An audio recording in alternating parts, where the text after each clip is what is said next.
श्रीमद्भागवत महापुराण की जय। अथ त्रयोदशो अध्याय 12 अवतार की कथा।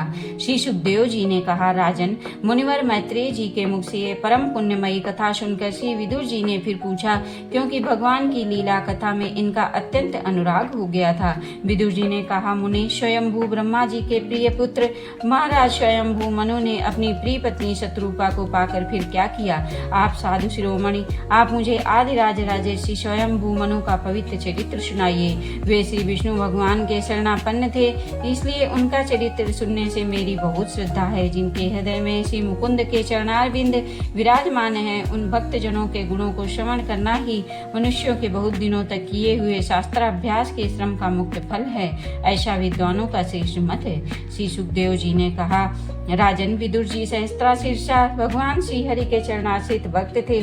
उन्होंने जब विनय पूर्वक भगवान की कथा के लिए प्रेरणा की, तब मुनिवर मैत्रेय का रोम रोम खिल उठा। उन्होंने कहा, श्री मैत्रेय जी बोले, जब अपनी भार्या शत्रुपा के साथ स्वयंभू मनु का जन्म हुआ, तब उन्होंने बड़ी नम्रता के साथ हाथ जोड़कर श्री ब्रह्मा जी से कहा, भगवान, एकमात्र आप ही समस्त जीवों के जन्मदाता और जीविका प्रदान करने वाले पिता हैं, तथापि हम आपकी संतान ऐसा कौन सा कर्म करें जिससे आपकी सेवा बन सके? पूज्यपाद, हम आपको नमस्कार करते हैं। आप हमसे हो सकने वाले योग्य किसी ऐसे कार्य के लिए हमें आज्ञा दीजिए, जिससे इस लोक में हमारी सर्वत्र कीर्ति हो और परलोक में सद्गति प्राप्त हो सके। श्री ब्रह्मा जी ने कहा, तात, पृथ्वी पते तुम दोनों का कल्याण हो। मैं तुमसे बहुत प्रसन्न हूँ, क्योंकि तुमने निष्कपट भाव से मुझे आज्ञा दीजिए यो कहकर मुझे आत्मसमर्पण किया है।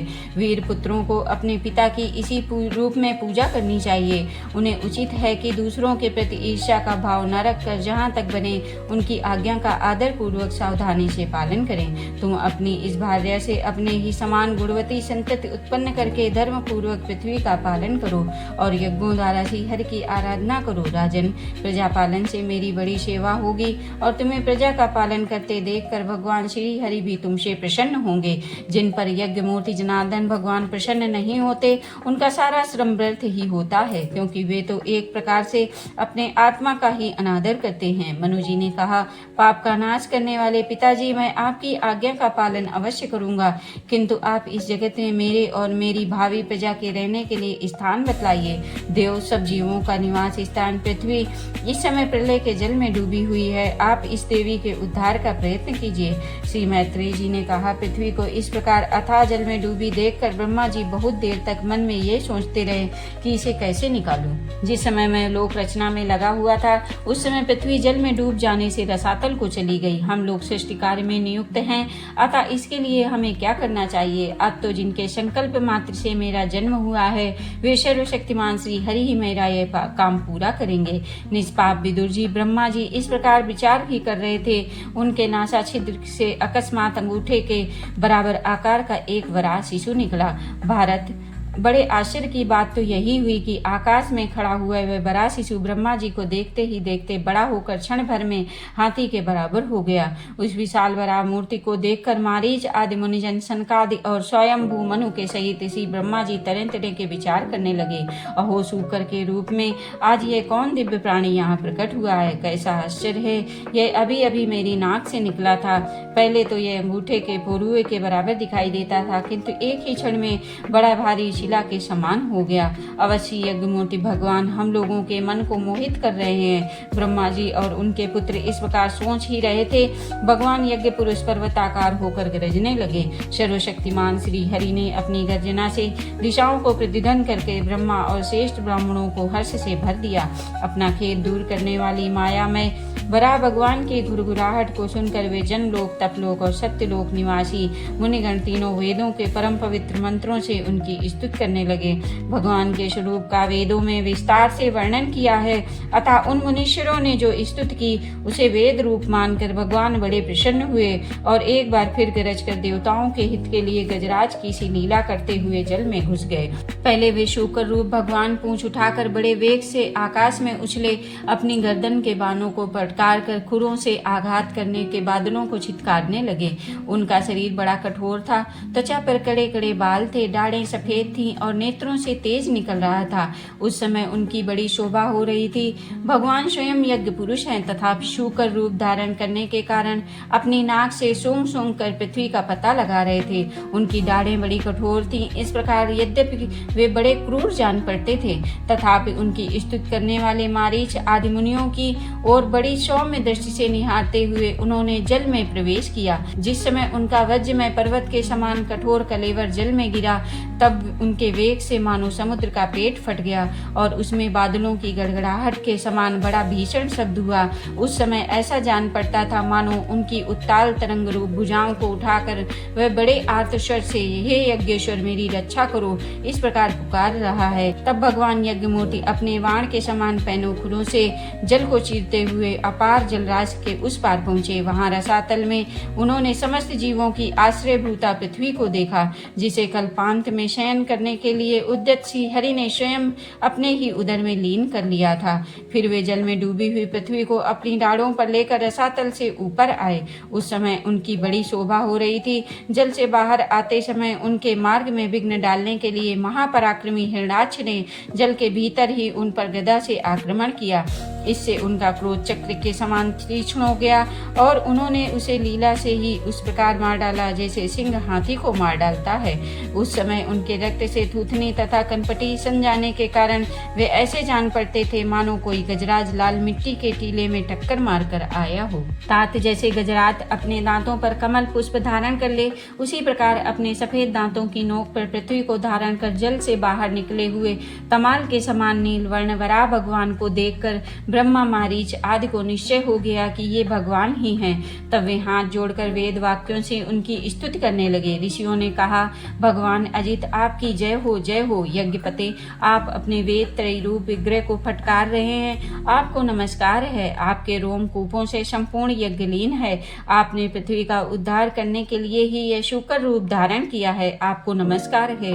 देव दुराचारियों को आपके इस शरीर का दर्शन होना अत्यंत कठिन है, क्योंकि यह यज्ञ रूप है। इसकी त्वचा में गायत्री, आतिछंद, रोमावली में कुश, नेत्रों में घृत तथा चारों चरणों में होता, अर्धवायु, उद्गाता और ब्रह्मा इन चारों ऋद्विजों के कर्म है। इस आपकी थूथनी मुख के अग्रभाग में शुक्र है, नासिका छिद्रों में श्रुआ है, उदर में ईडा यज्ञी भक्षण पात्र है, कानों में चमस, मुख में प्रशिष्ट ब्रह्म भाग पात्र है और कंठ छिद्र में ग्रह सोम पात्र है। भगवान आपका जो चबाना है वही अग्निहोत्र है। बार बार अवतार लेना यज्ञ स्वरूप आपकी दीक्षणी इष्ट है। गर्दन उपशत 3 इष्टियां हैं, दोनों दाढ़ें प्राणीय हैं। दीक्षा के बाद की इष्ट और उदयनीय यज्ञ समाप्ति की इष्ट हैं। जिह्वा पर गर्ग प्रत्येक उपसद के पूर्व किया जाने वाला महावीर नामक कर्म है। सिर शंभ होम रहित अग्नि और आवश्यक औपासनाग्नि और तथा प्राणचित्त इष्ट का चयन है। देव आपका वीर सोम है।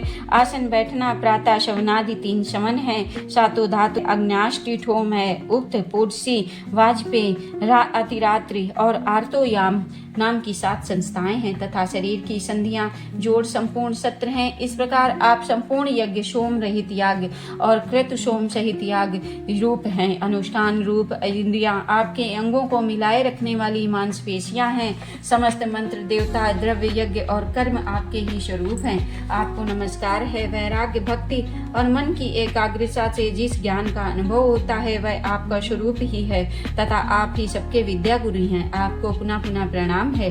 पृथ्वी को धारण करने वाले भगवान, आपकी डाढ़ों की नोक पर रखी हुई है पर्वतादि मंडित पृथ्वी ऐसी सुशोभित हो रही है जैसे वन में से निकलकर बाहर आए हुए किसी गजराज के दांतों पर पत्रयुक्त कमलनी रखी हो।